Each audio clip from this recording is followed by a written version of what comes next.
క్రైస్తవులందరూ బాగా ఇష్టపడతారు ఆయన్ని, జగన్మోహన్ రెడ్డి గారిని. జగన్మోహన్ రెడ్డి గారు వ్యక్తిగతంగా ఆయనకు వచ్చిన ఇమేజ్ కాదు అది.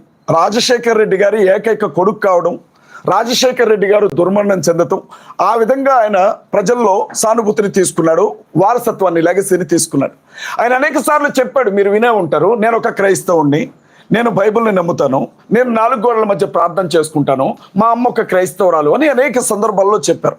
నేను ఆయన ఏమడుగుతున్నానంటే, మీరు ఒక మాజీ ముఖ్యమంత్రి, మీరు ఒక పార్టీ అధ్యక్షుడు, 5 సంవత్సరాలు ముఖ్యమంత్రిగా పనిచేసినటువంటి వ్యక్తి మీరు ఏ క్రిస్టియన్ కమ్యూనిటీని, ఏ క్రిస్టియన్ రిలీజియన్ని ఓన్ చేసుకుని అనేక సందర్భాల్లో సుమారు మీరు నమ్మండి 1,60,00,000 అనధికారిక ఓటింగ్ ఉంది ఆంధ్రాలో క్రిస్టియన్స్ది.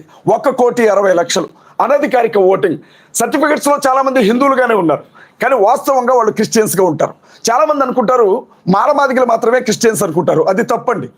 బీసీల్లో క్రిస్టియన్స్ ఉన్నారు, ఎస్టీలో క్రిస్టియన్స్ ఉన్నారు, కమ్మల్లో క్రిస్టియన్స్ ఉన్నారు, రెడ్లలో క్రిస్టియన్స్ ఉన్నారు, వెలమల్లో క్రిస్టియన్స్ ఉన్నారు, రిలీజియన్ పరంగా అనేక కులాల్లో క్రిస్టియన్స్ ఉన్నారు. వీళ్ళందరూ కూడా జగన్మోహన్ రెడ్డి గారిని ఎవరేమనుకున్నా మావాడు అనుకొని పల్లకిలో తీసుకొని వెళ్ళి ముఖ్యమంత్రి పదవిలో కూర్చోబెడితే, మణిపూర్లో అంత పెద్ద విధ్వంసం జరిగినప్పుడు భారతీయ జనతా పార్టీకే మద్దతు పలికాడు తప్ప వ్యతిరేకంగా ఓటు వేయాల. అప్పుడే అందరి మనసు విరిగిపోయింది ఆయన మీద.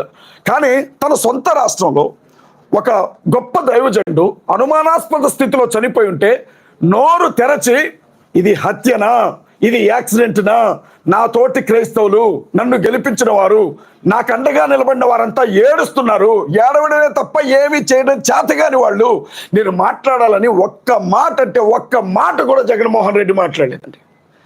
నేను అడిగాను జగన్మోహన్ రెడ్డి గారిని, కనీసం ఇది 2 రాష్ట్రాల సమస్య అయిపోయింది. ఆ మనిషి ఏమో తెలంగాణలో బ్రతికే మనిషి, చనిపోయిందేమో ఆంధ్రాలో చనిపోయాడు. తెలంగాణ ప్రాంతంలోనికి ఆయన శవాన్ని తీసుకుని వచ్చినప్పుడు నువ్వు పార్టీ అధ్యక్షుడిగా రాకపోయినావు, మాజీ ముఖ్యమంత్రిగా రాకపోయినావు, కనీసం ఒక క్రైస్తవుడిగా ఆ ఇంటికి సానుభూతి తెలపడానికైనా రాలేకపోయావు, నీ కాళ్ళేమైపోయాయని నేను అడుగుతా ఉన్నా ఇవాళ జగన్మోహన్ రెడ్డి. నేను వాళ్ళు చెప్తా ఉన్నా, మాజీ ముఖ్యమంత్రి జగన్మోహన్ రెడ్డి గారు, వైఎస్ఆర్ కాంగ్రెస్ పార్టీ అధ్యక్షుడు జగన్మోహన్ రెడ్డి గారు, క్రైస్తవుల దెబ్బ ఎలా ఉంటుందో చూపిస్తాం, కాసుకోండి, సవాల్ చేసి చెప్తా ఉన్నా జగన్మోహన్ రెడ్డికి. ఇన్ని రోజులు భుజాల మీద నేను మోసినాం కదా, ఈ భుజాల మీద నుంచి నిన్ను నేల మీద ఎట్లా పడగొడతామో కూడా జగన్మోహన్ రెడ్డి చూసుకోవాలా. జగన్మోహన్ రెడ్డికి ఒక్క ఓటు కూడా పడనివ్వండి మేము చెప్తా ఉన్నాం. ఆంధ్ర రాష్ట్రంలో చాలా మంది అనుకుంటున్నారు జగన్ డబ్బులు ఇచ్చి మీటింగ్లు పెట్టిస్తున్నాడు అని అనుకుంటున్నాడు. జగన్మోహన్ రెడ్డి గారికి 2 లక్షల కోట్లు 3 లక్షల కోట్లు ఆస్తున్న మా ఆత్మగౌరవం ముందది మాకు వెంటికితో సమానం. చేతులు చాపి వాళ్ళ దగ్గర వీళ్ళ దగ్గర డబ్బు తీసుకుని ఒక మనిషి చావుని ఉపయోగించుకోవాలనుకునే దుస్థితికి మేము ఇంకా దిగజారలేదు. జగన్మోహన్ రెడ్డి, చంద్రబాబు నాయుడు గారినైనా మర్చిపోతామేమో, పవన్ కళ్యాణ్ అయినా మర్చిపోతామేమో, పురంధేశ్వరి గారినైనా మర్చిపోతామేమో, జగన్మోహన్ రెడ్డి గారిని మాత్రం మేము మర్చిపోండి. ఆయనకి ఖచ్చితంగా రివర్స్ గిఫ్ట్ ఇస్తాం, రిటర్న్ గిఫ్ట్ ఇస్తాం. మేము ఈ విషయం చాలా స్పష్టంగా చెప్పాలనుకునే ఈరోజు మేము ప్రెస్ మీట్ ఏర్పాటు చేస్తాం. ఇంకొక విషయం చెప్తా ఉన్నాను నేను, మన తెలంగాణలో ఇక చంద్రబాబు గారి గురించి చెప్పేదే ఉందండి, మీ అందరికీ తెలుసు. ఆయన క్రైస్తవులకు ప్రత్యేకంగా ప్రేమించేవాడు కాదు, క్రైస్తవుల్ని పెద్దగా ద్వేషించేవాడు కాదు అని అంటూ ఉంటారు. కానీ వాస్తవం ఏంటంటే దళితులుగా పుట్టాలని ఎవరు కోరుకుంటారు అని చెప్పిన ఏమంటారు వాటిని, ఆ వజ్రాల లాంటి పదాలు ఆయన చెప్పినవే. ఇంకొక మాట కూడా అన్నాడు ఆయన, చంద్రబాబు నాయుడు గారు, హిందువులు బై బర్త్ హిందువులుగానే ఉన్నారు, ముస్లింలు బై బర్త్ ముస్లిమ్స్గానే ఉంటారు, క్రైస్తవులు మాత్రం డే బై డే వీళ్ళు పెరుగుతూ పోతున్నారు, దేవాలయాల దగ్గరకు వచ్చి కూడా వీళ్ళు మత మార్పిళ్ళు చేస్తారు అని చెప్పి మాట్లాడినటువంటి ఆ గొప్ప శాంతి దూత పదాలను మేము ఎప్పుడూ జ్ఞాపకం ఉంచుకుంటాం. చంద్రబాబు నాయుడు గారు నిన్న కాక మొన్న వీరయ్య చౌదరి గారు ఎవరో చంపేశారు.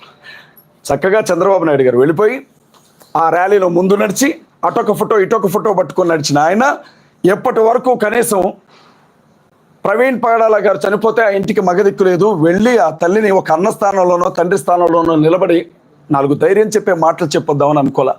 చంద్రబాబు నాయుడు గారు, ఇక మీరు గుర్తుపెట్టుకోండి, పవన్ కళ్యాణ్ గారు కావచ్చు, బీజేపీ కావచ్చు, జాకీలు పెట్టి లేపినా మిమ్మల్ని ముఖ్యమంత్రి కానివ్వం ఆంధ్రాలో. నేను చాలా స్పష్టంగా చెప్తా ఉన్నా, క్రైస్తవులందరి తరపున చెప్తా ఉన్నా, నేను ఒంటరిగా చెప్పట్లా, క్రైస్తవులందరి గుండెల్లో ఉండే బాధను చెప్తా ఉన్నా. ఎన్ని జాకీలు